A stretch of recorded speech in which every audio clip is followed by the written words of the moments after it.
a-hole? My 47 male son, 28 male, cheated on his pregnant wife, 25 female, and now I'd rather support her than him. My wife, 48 female, and I, 48 male, have 3 kids, and this one is the oldest. Admittedly, we made some mistakes with him. He was unplanned, and we had him very young. We were both balancing school and work, and he was always troubled. I thought we had done some work, mended some bridges, and that he had moved on from the issues of his younger days. When he got married, my wife and I were so happy. We thought she was wonderful and that she brought out the best in him. When they told us earlier this year that she was pregnant, we were thrilled. I couldn't wait to be a grandpa. Well, the pregnancy is now at risk, and my daughter-in-law had to go on bed rest. She can barely get out of bed at all, and my wife, our 2 daughters, 21 female and 17 female, and I have been doing our best to help her, since she doesn't really have anyone else. With her bedridden, we really thought this was my son's chance to step up. Well, he didn't. A few weeks ago, daughter-in-law called my wife and she was really upset. We were worried something was wrong with her pregnancy and rushed over. Well, she showed us his tablet. It was connected to his WhatsApp and he had some very explicit conversations with another woman. Not only that, but he was talking crap about his wife, saying she was faking her pregnancy complications, that only the other woman understood him, and that she was sexy compared to his bloated wife with her stretch marks, and how he would totally leave his wife for this woman once the baby came, and he made sure it wasn't his. He called his wife entitled and complained that she expected him to wait on her hand and foot. He also said that we were giving him the stink eye and lecturing him all the time. So not only did he start spending more time out of the house, leaving us to care for his wife, but he actually went out and cheated on her, and then badmouthed her with us while doing it. Again, he cheated on his pregnant, bedridden wife, instead of taking care of her. I'm getting angry even typing this. We helped our daughter-in-law pack a bag and brought her to our house. We decided to wait for him to check on her, except he never did.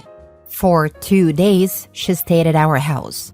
My wife took a day off work and my youngest stayed home from school.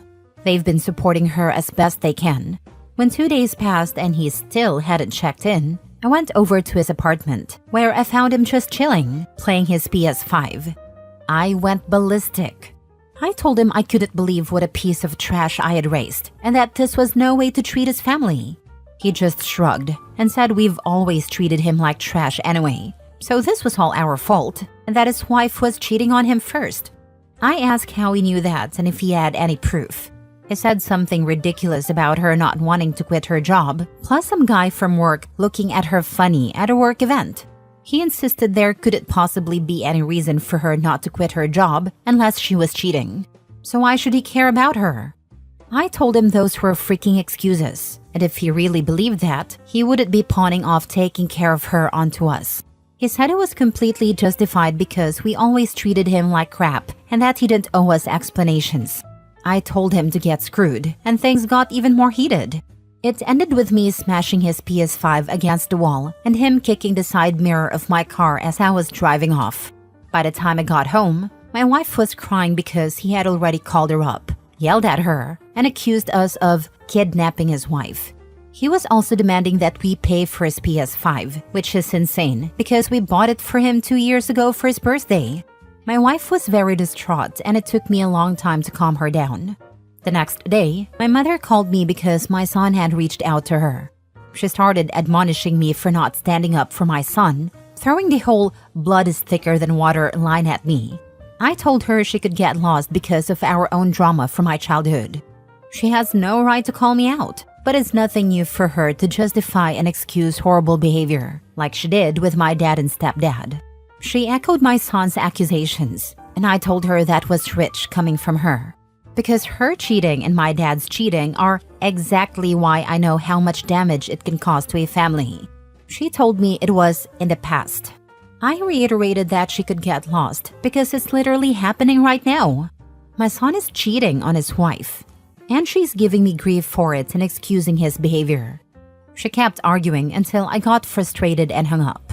In the weeks since, my daughter-in-law has been inconsolable. She's been staying with us, and my wife, my youngest daughter, and I have been doing our best to support her. We sit with her, watch TV, talk, and have family meals. But she's clearly devastated. My son has been sending her threats, saying she'll end up alone, unloved, and a single mom if she doesn't come back. It got so bad we told her to block him.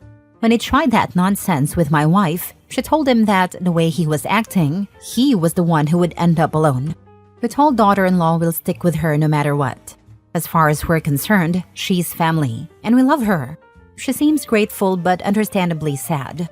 Meanwhile, my son has been pestering us and getting more aggressive until we all just blocked him.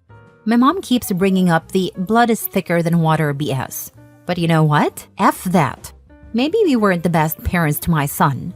We left him with my mom a lot while we worked and went to school, and maybe he felt neglected. That's probably why he acted out as a kid. But I still can't excuse treating the woman he supposedly loved this way, making up lies about her, and refusing to apologize or make amends. So, to hell with blood. I choose the daughter-in-law who has been nothing but loving and wonderful to all of us and needs us now, over the son who's turned into the worst kind of adult. I said it. My son is a piece of turd, and I think I might hate him. Maybe it's my fault. Maybe I should have been a different parent when he was a child. But this is how things are right now, and I want nothing to do with him. Here I am, looking for validation online. Am I the a-hole? Does my mom have a point? Now for the top comments. Not the a-hole. Your son is just looking for excuses not to be a father. This, regardless of what happened when he was a child, he's an adult now and responsible for his actions. He's just making excuses for acting like a toddler having a tantrum. Stick with your daughter-in-law and grandchild. Go no contact with your mother and son. Leave them to each other. Your anger is justified. Your son's behavior is appalling, and your loyalty to your daughter-in-law is commendable. While no parent is perfect, you've done your best, and now you're protecting someone who truly needs support. Blood doesn't excuse bad behavior, and prioritizing your daughter-in-law's well-being over your son's actions is the right call. You're not in the wrong. At this point, my response would be, what is the best possible situation for my future grandchild? And what do I need to do to make sure that child is secure, loved, and supported? His mother keeps saying blood is thicker than water, and yet daughter-in-law is literally carrying his grandchild. I say protect the daughter-in-law and grandchild at all costs, and that innocent child must be the priority now. The son can go kick rocks. He sounds a lot like my oldest brother who always blames my parents for all his bad choices. Meanwhile, my other two siblings and I have the exact same parents as him, yet we were able to rise above it. Not the a-hole. I'm sorry your son turned out the way he has. Maybe you and your wife did make some mistakes when raising him, but he's an adult now, and he's responsible for his own a-holery. He sounds like a horrible human being, and until he reforms, if he ever does, which is doubtful, all of you deserves the peace his absence from your lives will bring. Next story. Am I the a-hole for exposing my dad and his wife in therapy and airing their dirty laundry to the therapist? My dad and his wife put the step family in family therapy after my dad's youngest stepkid 10 ran away back in June. The push for family therapy instead of individual therapy was because my dad's other stepkids, 16 and 15, were more upset when their half-brother was found, and my brother, 14, and I, 17, weren't all over the youngest when he was found, promising would be better siblings and all that. Let me break down the family history and the dirty laundry I aired. To start with my dad's wife. She was married, had an affair, and her youngest turned out not to be her ex-husband's. When her ex found out, her youngest was already born, and he ended their marriage and fought to remove any parental responsibility for her youngest. Apparently, he knew the real dad or something, and it got messy. Her two kids knew what happened and resented and hated the youngest for it. My dad's wife hates her ex for doing what he did, and she had some legal issues with the biological dad of her youngest. He's in prison now, and it's a whole mess. She knows her older kids hate the youngest, and she tries to encourage them to have a better relationship. But her older two wish the youngest had died a long time ago. They blame him and their mom for the family falling apart. Her ex-husband has the older two 50% of the time. Then there's the three of us. My mom ended herself when I was 7 and my brother was 4.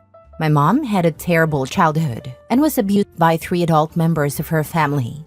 She and my dad told me a very PG version of it when she was alive, and I had asked why she had no family. When I look back on her life, there was always a sadness and fear around her. She was in therapy for a long time, but I think she still had demons she hadn't fully healed from. Then she was violated and got pregnant from it. I only remember this because of my dad. He was so angry when he found out she was pregnant that he basically called her a bunch of names and said he wasn't raising the spawn of some evil a-hole like that, and he left my mom. I don't even think she wanted to keep the pregnancy, but being violated again and my dad leaving her pushed her over the edge. After she passed, and my dad realized I was aware of too much of what had happened, he told me I could never tell my brother. He also said I should find a way to forgive him for what he did. When I met his wife, the two of them acted like mom was selfish and didn't love us enough. That led to me and my dad fighting a lot. For whatever reason, they were never careful about talking about his wife's history either. When we were in a therapy session 2 weeks ago, they said it didn't feel like we became a family when they got married, and they felt bad because the youngest was being the most affected. They said there were 0 reasons why we should be resisting becoming a family so much. That's when I brought up everything in front of the therapist, right there in the middle of the session. I told her about my dad's wife cheating, having a kid with someone else, apparently someone with a record who's now serving time, and how her kids hated her and her youngest for it. I mentioned how he hates her ex. Then I brought up my mom and what my dad did after her attack. I talked about the things they say to try to make my brother and me closer to my dad's wife. I also said the reason we never became a family is because 2 repulsive people keep trying to run away from all the crap they've done. After the therapy session, my dad's wife wanted me out of the house. My brother wanted to come with me, and now we're staying with our uncle. But my dad has shown up twice since then, trying to drag us back to therapy. My brother and I have both refused to go, and that's only made my dad and his wife angrier with me. They said I should be willing to face the consequences of airing the dirty laundry and that I was wrong to say all of that to the therapist. So, am I the a-hole? I'm asking because we were all there when I said it, and that might be wrong, especially with a 10-year-old hearing it, and my brother learning just how bad our dad really is. Not the a-hole. I'm so sorry you had to carry that burden of knowledge about your dad's and stepmom's true characters for so long on your own. I would encourage you to ask your uncle to help you get into individual therapy to help you process everything. As for your POS dad and his wife, screw them. Their actions are what brought them to this place, not yours. All of the kids have a right to know who their parents truly are. Be well, OB. Speculation on my part, OB, but your dad and stepmom sound like the type who think therapy is there to fix you kids and get you all in line, with no real implication for them. In reality, it's the parents who often need the most help in understanding themselves and shaping their own attitudes. You're so spot on that their desire to rug sweep and run from their problems is the massive issue here. I applaud your wisdom. I hope the so-called adults in this situation take some time to look in the mirror. Seems to me that your dad and stepmother went into therapy thinking they could use it to force the kids to become the happy blended family of their fantasy. It's all about surface appearances to others.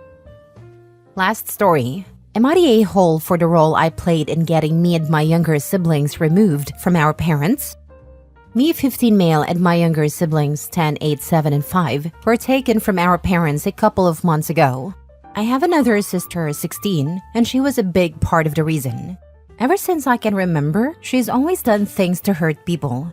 It didn't matter who it was. She'd lash out and hurt them. I never got hurt because I was about the same size and could push her off. But she hurt our parents and other kids before. And when we had younger siblings, it was the same. A few years ago, she was in the hospital for a while. And when she came back out, our parents sat me down and told me she had something called a conduct disorder. And it's why she is the way she is. They didn't explain it to me, but I looked it up and it fits my sister a lot. When she came home, we were given a caseworker who would come by to help my parents find resources and make sure things didn't get so bad that someone had to leave the house for good. She was never around during the bad stuff. Ever since my younger sister 10 started crawling, I had to protect her if my older sister tried to hurt her. Then it was my other siblings too. My younger siblings would sleep with me or in my room because they were afraid of our older sister. I don't feel like my parents ever did enough to keep my younger siblings safe. That was on me. I didn't mind doing it for a long time. Even when the caseworker would ask, I wouldn't be as open about how bad things were and how much stuff happened. Now I regret it, but I thought I could do a better job. My older sister is getting more dangerous, though. One time I got home late, and my siblings had locked themselves in my bedroom because they had a family laptop for schoolwork and my sister wanted it. My mom was trying to calm her down, but it wasn't working, and she was really losing it. When I got her away from my room, I got inside and locked the door again. I was able to comfort my siblings enough that they fell asleep. I think they were so afraid it just made them tired. Then I called the caseworker and told her it was getting worse, how bad things really were, and that we were locked in our room. She came to the house with someone else. They talked to each of us, and after a couple of days we were told to pack some stuff because we'd be staying with family. My aunt and uncle took my younger siblings, and my grandparents took me. My grandparents couldn't cope with all of us, and my aunt and uncle didn't want me. Since we were removed, not only are my parents mad at me, and I'm mad at them too, but my aunt and uncle blame me because my siblings miss me. They feel like I put this big burden on everyone because I got us taken away from our parents.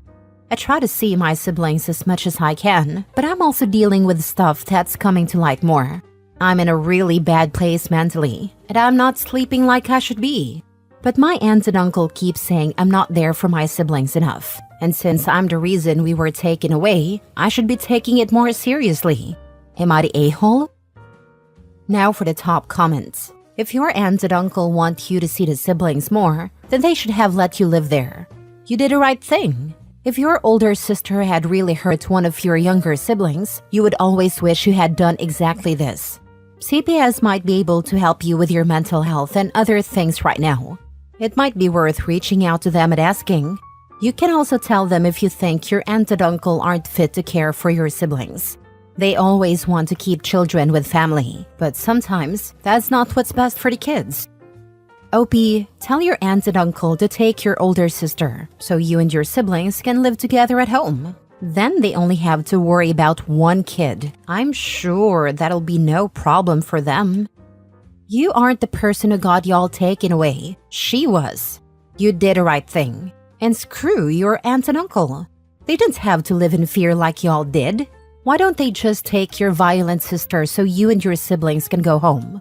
I bet they'd say no. Your sister needs to be in the hospital. They said they would never, but I'm supposed to keep protecting my siblings so we can all be together. Only I can't be there all the time. I wasn't there the day I had to call. Scared the crap out of me.